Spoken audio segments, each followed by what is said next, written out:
Less than 2 short months ago, if you had told people that Bitcoin would be ending the year at almost $100,000 a coin, they would say, that's hopium.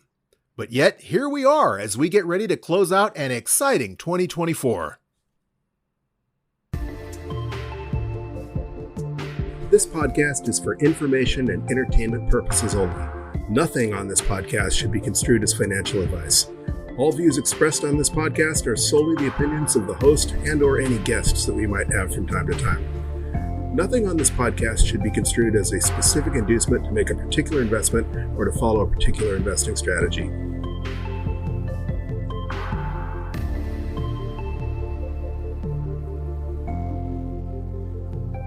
Frohliche Weihnachten, Feliz Navidad, and Merry Christmas, plebs! Welcome to the Bitcoin Bulletin Podcast. I am once again on the road for this episode. As I alluded to last episode, this week DCA Wednesday fell on Christmas Day, and I did say that because of that, this episode would most likely be coming out late. But Christmas is not the only reason I am getting this episode out so late. There is a whole story to get into, as far as that is concerned anyway. But of course, as usual, I did make our DCA Wednesday stack on time as promised, so let's talk about that real quick. Real quick though, for those of you who might be asking, what is DCA? Well, DCA is an investment strategy where you invest your money in equal portions at regular intervals regardless of price. So, for example, we chose $20 for our equal portion and once a week, weekly on Wednesdays for our regular interval. We've been doing this now for 179 Wednesdays, starting all the way back on Wednesday, July 28th, 2021.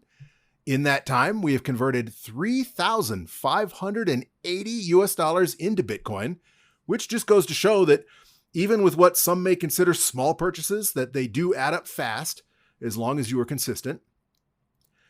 On Wednesday, when I made our DCA stack, Bitcoin was ringing in at $98,866 and our $20 of fiat bought us an additional 19,774 Satoshis, which means that after fees, we paid a little over $100,000 per coin for those sats, but still a price I firmly believe you will be called lucky for one day in the not too distant future.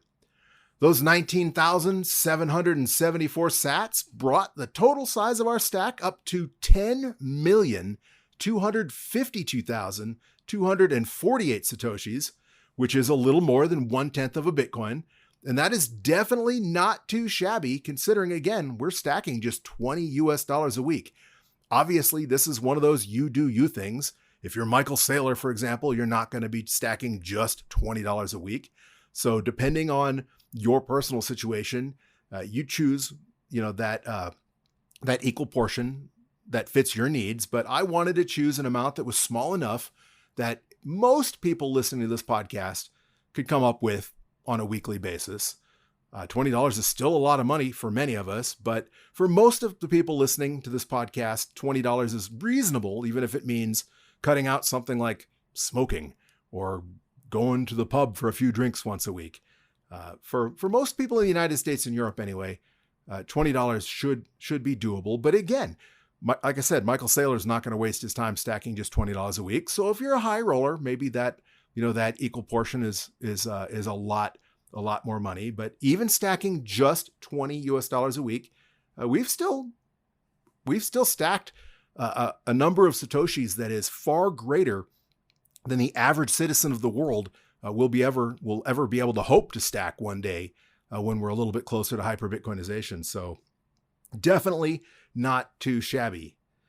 All right, I do want to get into the story behind my unscheduled trip over the holidays, but in the interest in keeping with tradition, first let's take a real quick look at Bitcoin's current vital statistics.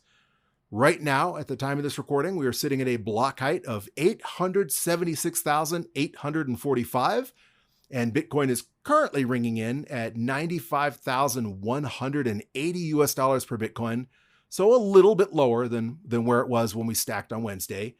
And that means that right now, every fiat dollar that you convert to Bitcoin will purchase you 1,051 Satoshis. And I don't know about you, but I personally think that's exciting that we were back at 4-digit Moscow time when we were stacking less than 1,000 sats per dollar. I know it was exciting to see the total value of your stack increasing in fiat terms, but it also meant that we were stacking fewer and fewer Satoshis. And something about stacking less than 1,000 sats per dollar really, really hit home with me. If you've been listening to this podcast for its entire history, you know there were times when we were stacking significantly more than 1,000 sats per dollar. And as the price of Bitcoin goes up, the fewer Satoshis you're going to get for that fiat. That's just the nature of the beast. Bitcoin's current price gives it a market capitalization of $1.88 trillion. So obviously under that $2 trillion market cap that we breached a couple times, but still not too shabby.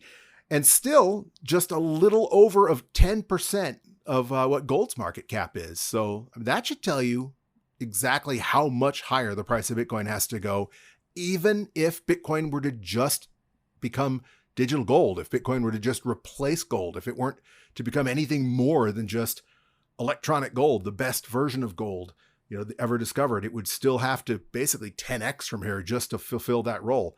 And I don't know about you, but a lot of people out there would be calling 10x from here. I mean, 10x from 100,000 is 1 million. And a lot of people would consider that beyond the moon. A lot of people consider $1 million Bitcoin complete hopium.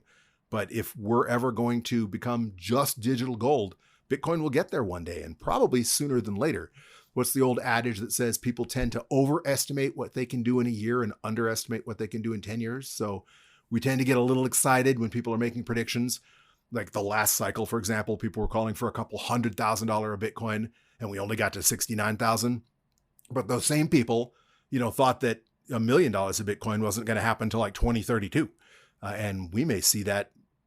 There are those that say we'll see that this cycle, or this might be the last cycle, that we might be talking about the super cycle, that hyper Bitcoinization might be right around the corner. All of that is speculation.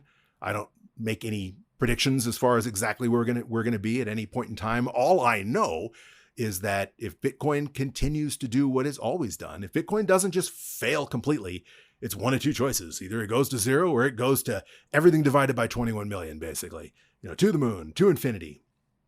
But again, I digress.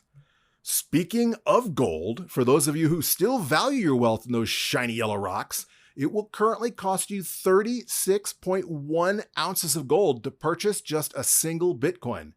So even with gold, well, gold has retraced a little bit in the last couple of days, the last couple of weeks, just like everything has. But even with gold near its all-time high, it is still visibly, obviously trending to zero in Bitcoin terms.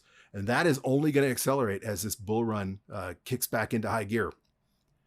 For those of you who value your wealth in pizza, one Bitcoin will currently purchase you 5,323 large pepperoni pizzas from Papa John's.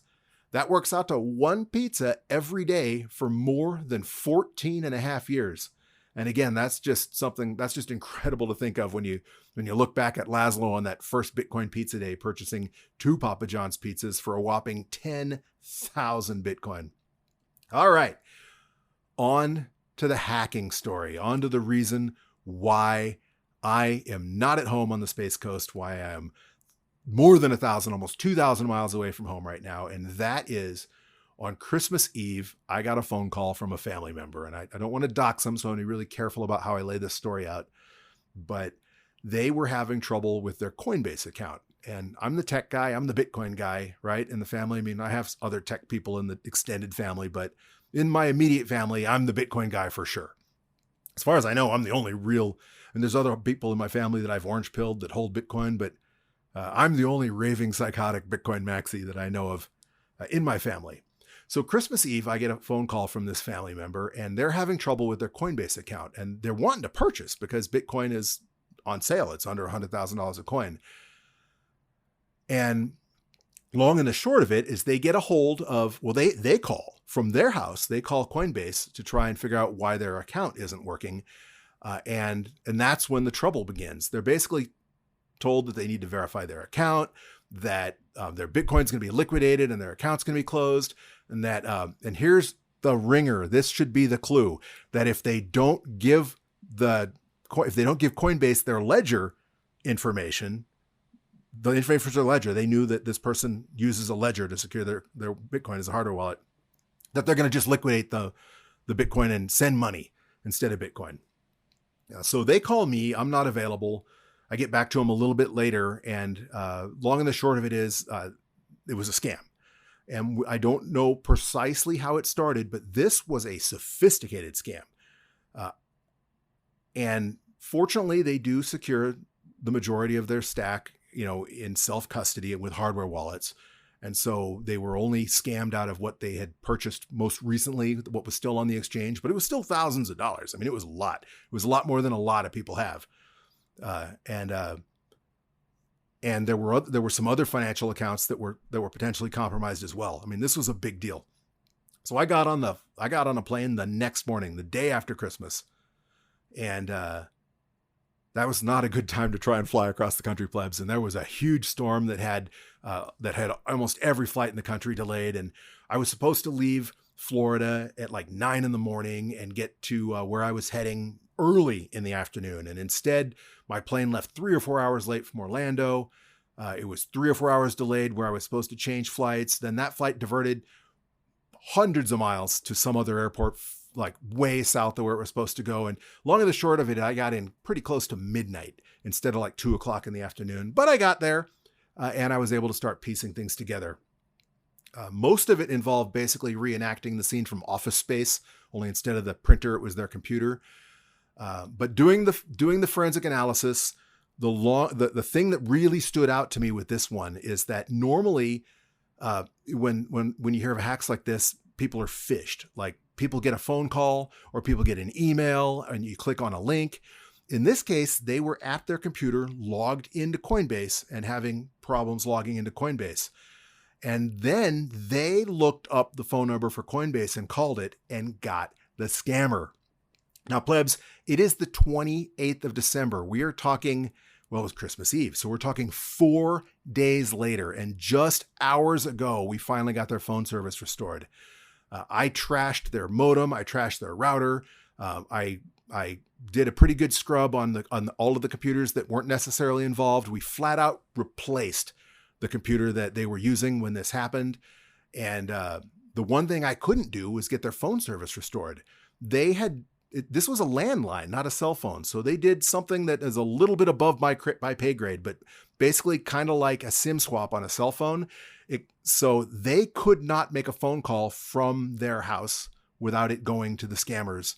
You could not call their house. They could hear their phone ring, but if they picked it up, it was just dead air. And whoever called was just sent straight to their voicemail.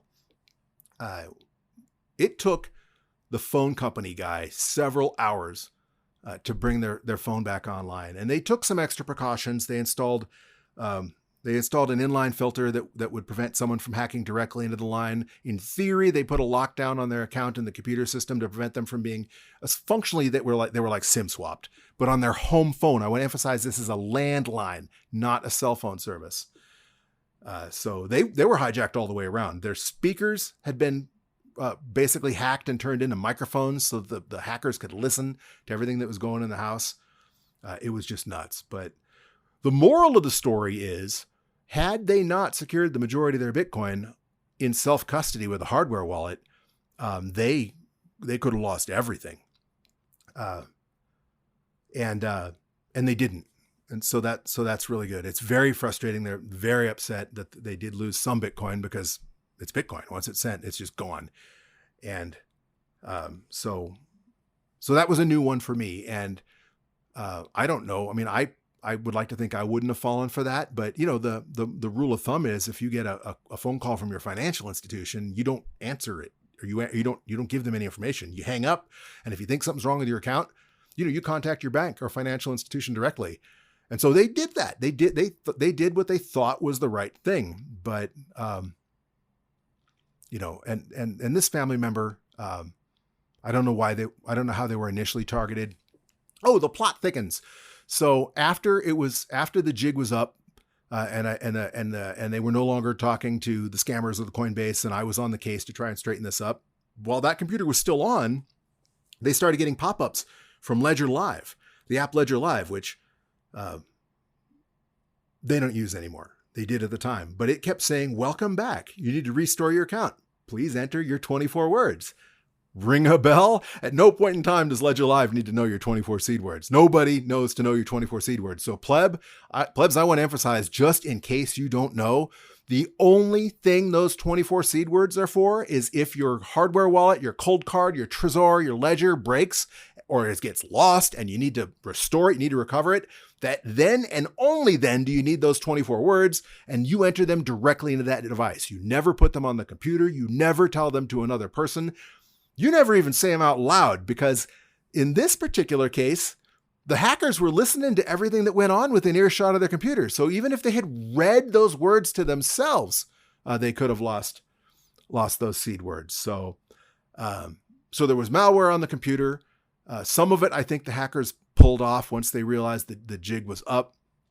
But some of it, I found a few malicious programs when I scrubbed it myself, all of which offline, of course. And that computer is deceased. So take off your hat, lower your head, and a moment of silence for my family member's PC, which is lived an entertaining recreation of that scene from Office Space. All right, I do want to keep this episode short and sweet because we're rolling right up on the next DCA Wednesday. A word of caution, though, next DCA Wednesday will probably be coming out late as well, because I am still on the road.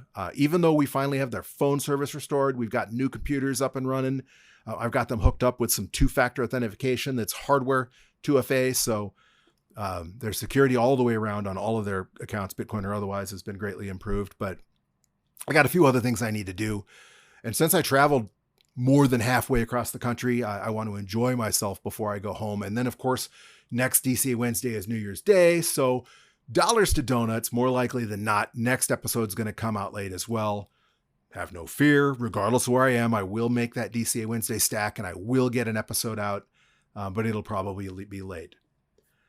Of course, last Wednesday was the last DCA Wednesday of 2024. So that was our last stack. New Year's Eve or New Year's Day. Next Wednesday is New Year's Day 2025. So we're going to continue our DCA Wednesday series, and that's going to be the first stack of what I fully expect to be an incredible, exciting, fun new year, regardless of what happens in Normie Land, regardless of the politics and the BS, whatever wars politicians are trying to start or wool they're trying to pull over your eyes. As a Bitcoiner, next year is going to be a lot of fun. Again, I don't make predictions, but in general, but mark my words, next year is going to be a lot of fun. It's going to be a great time to be a Bitcoiner. Of course, before I wrap up this final episode of 2024, I want to remind you that we are still early. You are still early compared to the majority of people in the world when it comes to Bitcoin adoption. Remember, the majority of the people still don't use Bitcoin. But more importantly, we're also still very early when it comes to this halving cycle bull run, to the excitement, to that euphoria phase. A lot of people are lamenting that when Bitcoin hit 100 and then went down to 92 and then went back up to 100 and then dropped back down to the lower 90s, that was it. We've topped. And I've said on multiple episodes before, no, we've not topped for two reasons. If you look at the chart, it doesn't look anything like a blow-off top. We've functionally gone sideways for a week or two, a month, basically. You know, it's almost a lot like the crab market. Bitcoin's gone way up and way down, but if you average out the last month, we're in a crab market. And that is not what a blow off top looks like. I've said in the past that when we've had the previous halving cycles, 2017, when we went to $20,000 or $20,000, and then the last cycle when we hit $69,000, 20,000 and 69,000 lasted for minutes. We didn't linger there for a month. It was a blow off top and then gone. And that is what the top is probably going to look like in 2025 when that happens, unless for some reason, we get nation state FOMO in addition to corporate FOMO, and there's just so much buying pressure that we blast out of the halving cycle altogether. I personally don't think we're going to leave the halving cycle. I think we're going to get some nation state FOMO. I definitely think we're going to get some more corporate FOMO, especially when Bitcoin really starts ripping and we blow past 120,000 or 150,000 and people go, oh, holy cow. Not only was 100,000 not the top, we've gone another 50% or more since then. So you ain't seen nothing yet when it comes to corporate FOMO or nation state FOMO.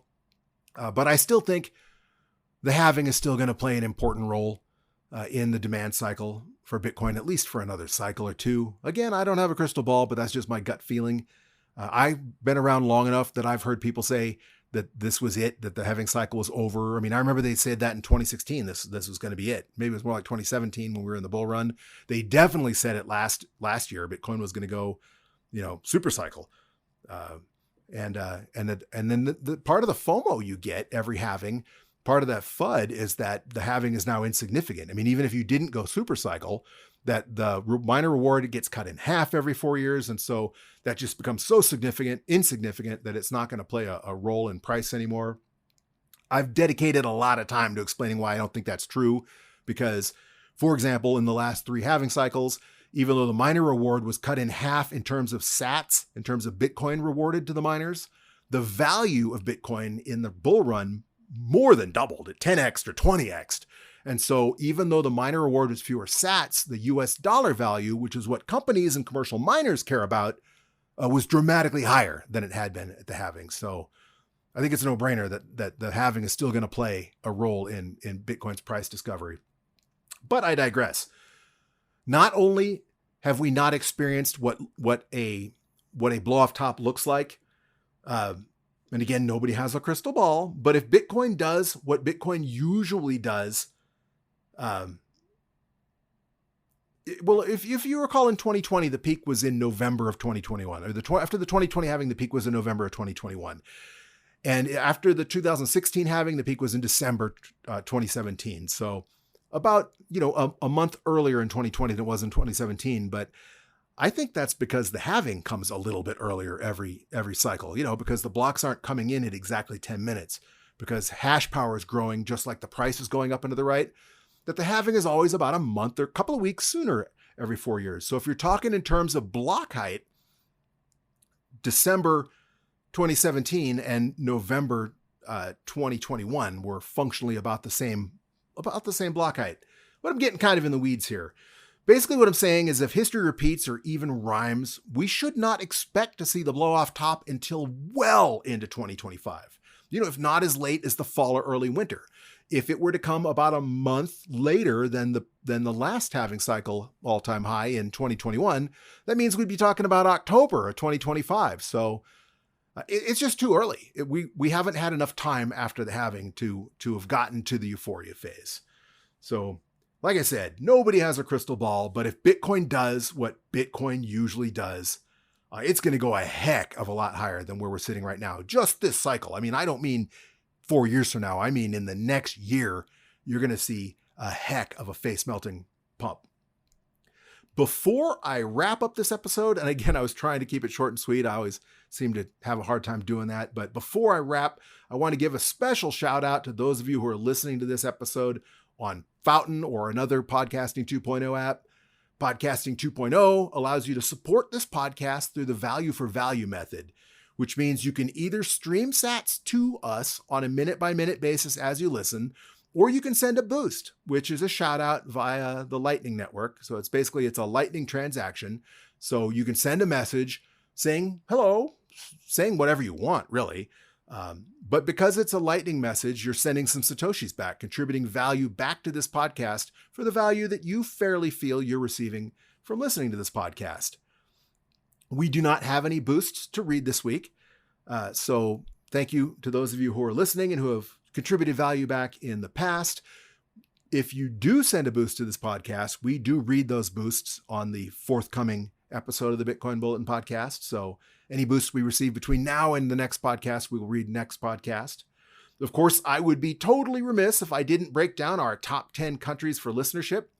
And we had a lot of shakeups in the last several episodes, but that seems to have ossified just a little bit. Our top 10 countries for listenership remain number 1. More than half of you are listening from right here in the United States of America. So hello and thank you. And Merry Christmas, Happy New Year to all of us plebs sitting right here in the United States of America.